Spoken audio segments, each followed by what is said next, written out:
राजधानी भोपाल से बड़ी जानकारी मिल रही है, जहां पर ऐशबाग ब्रिज की डिजाइन पर सवाल खड़े हो रहे हैं। ऐशबाग ब्रिज की डिजाइन से हादसे की आशंका जताई जा रही है।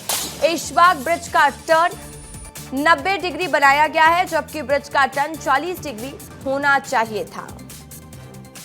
ऐशबाग ब्रिज 90 डिग्री पर मौत का एंगल, इंजीनियर और कंस्ट्रक्शन कंपनी का अजीबोगरीब कारनामा देखिए सामने आया है। राजधानी के ऐशबाग इलाके में बन रहा ये ब्रिज इन दोनों काफी सुर्खियों में है।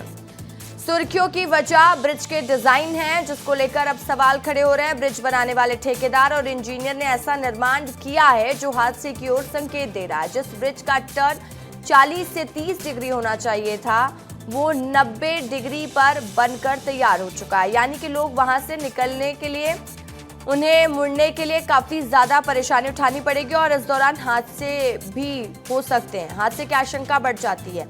भोपाल में 18 करोड़ रुपए की लागत से बना ये रेलवे ओवरब्रिज अब सवालों में आ गया है, जिसका उद्घाटन कुछ समय बाद होना है। लेकिन ब्रिज के डिजाइन को लेकर तकनीकी सवाल अब खड़े किए जा रहे हैं, जिससे अंदेशा है कि आने वाले समय में ये दुर्घटना का कारण भी बन सकता है। विवेक पांडे मेरे सहयोगी इस खबर पर ज्यादा जानकारी के साथ सीधा लाइव जुड़ गए हैं। विवेक, देखिए, ऐशबाग ब्रिज को लेकर लगातार चर्चाओं का बाजार गर्म हो रहा। कई सवालों के घेरे में ये ब्रिज कुछ दिन बाद उद्घाटन भी होना, लेकिन सबसे बड़ा सवाल कि आखिर ब्रिज में जो व्यवस्थाएं होनी चाहिए वो क्यों नहीं है, और 90 टर्नओवर कैसे बनाया गया है, इसमें कौन है जिम्मेदार? इंजीनियर, कंस्ट्रक्शन कंपनी की तरफ से कोई जानकारी मिल पाई है? क्या कह रहे हैं जो लोग विरोध कर रहे हैं?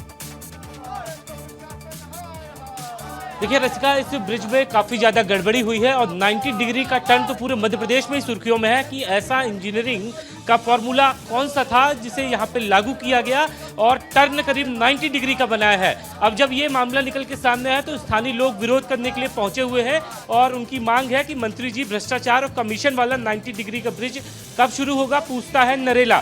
दोषी इंजीनियर, पीडब्ल्यूडी और रेलवे प्रशासन मुर्दाबाद, ये नारे लगाए जा रहे हैं। यहाँ पे लोग हैं, उनसे बातचीत करते हैं।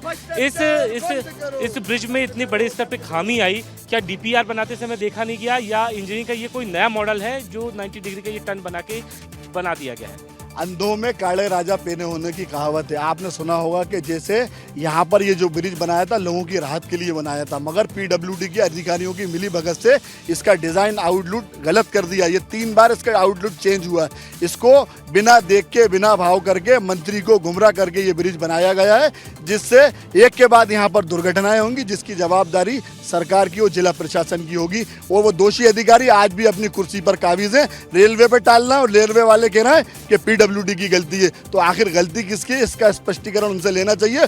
जो भी दोषी अधिकारी हैं उनके खिलाफ एफआईआर दर्ज होनी चाहिए, उनका निलंबन होना चाहिए, उनकी सेवाएं समाप्त होना चाहिए। जनता के साथ खिलवाड़ करके इस तरीके का काम नहीं चलेगा। जनता के, गरीब जनता का पैसा इस तरीके से भ्रष्टाचार में लिप्त करने वाले लोगों को कतई भोपाल के लोग, प्रदेश के लोग बर्दाश्त नहीं। और भी स्थानीय लोग हैं। आप लोगों को बहुत लंबे समय से इस ब्रिज का इंतजार था कि आप लोगों को जाम से, मुसीबत जो जाम लगता था उससे निजात मिल सके। अब इस ब्रिज से जो लोग सफर करेंगे वो तो हादसे का ही शिकार होंगे। यहाँ निजात तो मिलेगा नहीं और दुर्घटनाएं बढ़ती जाएंगी। यहाँ पर जब ये चालू होगा तो देखिएगा आप कि आने जाने में बहुत एक्सीडेंट होंगे यहाँ पर।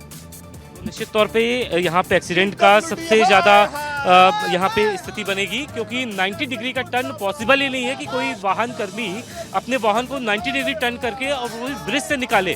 तो निश्चित तौर पे ये एक पीडब्ल्यूडी के लिए एक बहुत बड़ी चुनौती है कि वो इस ब्रिज को अब कैसे सुधारेगा, क्योंकि मंत्री ने कहा कि एक जांच टीम इसका पूरा निरीक्षण करेगी। निरीक्षण करने के बाद जिसके ऊपर कार्रवाई होनी है उस पर कार्रवाई की जाएगी। लेकिन सवाल यही है कि विवेक, अब ये देखने वाली बात होगी कि आगे इस पर क्या एक्शन लिया जाता है। बहुत शुक्रिया आपका तमाम जानकारी के लिए विवेक।